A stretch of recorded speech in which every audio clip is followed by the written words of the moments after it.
Hello everyone, সবাই কেমন আছো? আশা করছি সবাই খুব ভালো আছো। তো দেখো সকালের ওয়েদারটা কত সুন্দর। এটা হচ্ছে রবিবারের ভিডিও। তো রবিবারে যেহেতু পড়ানো থাকে না, তার জন্য একটু দেরি করে উঠেছি। দেরি বলতে তাও ঘুম ভেঙে যায়, যেহেতু রোজ ওঠার অভ্যাস। আর এখন বাজে 8টা, সাড়ে 8টা। রোদ ঝলমলে একটা ওয়েদার, বেশ পরিষ্কার আকাশ, রোদ ঝলমলে। তারপর ব্রাশ করে নিলাম, ব্রাশ করে এখন একটু জল খেয়ে নিচ্ছি ঠান্ডা ঠান্ডা। আর তারপর খেয়ে নেবো চা আর বিস্কুট। হ্যাঁ, এটা কিন্তু আমার চা না, এটা বাবাকে দেবো। তো আমারটার ভিডিও নেওয়া হয়নি। আমার কিন্তু সকালে লিকার চা ভালো লাগে না, তার জন্য দুধ চাই খেয়েছিলাম। তারপর রেডি হয়ে এখন যাচ্ছি হচ্ছে একটু দোকানে। গিয়েছিলাম একটু চিকেন আনতে, তো 70 টাকা নিয়ে গেছিলাম। তো এনেছিলাম 60 টাকার মতো চিকেন। তো এই দেখো চিকেন নিয়ে চলে এসেছি। আবার দেখো একটু আগে কি সুন্দর রোদ ঝলমলে ওয়েদার ছিল, আবার এখন মেঘলা মেঘলা হয়ে গেছে, মেঘাচ্ছন্ন ওয়েদার।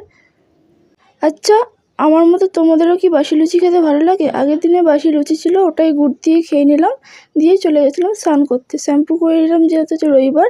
তো তারপরে যে এখানে চিকেন রান্না হয়ে গেছে, আলু দিয়ে চিকেন আলুর ঝোল আর উচ্ছে আলু মাখা আর যে শসা আর পাতিলেবু। তো চলো খাওয়া দাওয়া করে নিই। তো খাওয়া দাওয়া করে বাইরেটা এলাম, তো দেখো মেঘ মেঘ আকাশ, হালকা হালকা মেঘ। তো ওয়েদারটা এরকমই সারাদিন চললো। তো চলো ভিডিওটা এতটুকু, দেখা হচ্ছে নেক্সট ভিডিওতে। ভালো লাগলে লাইক কমেন্ট শেয়ার করে দিও।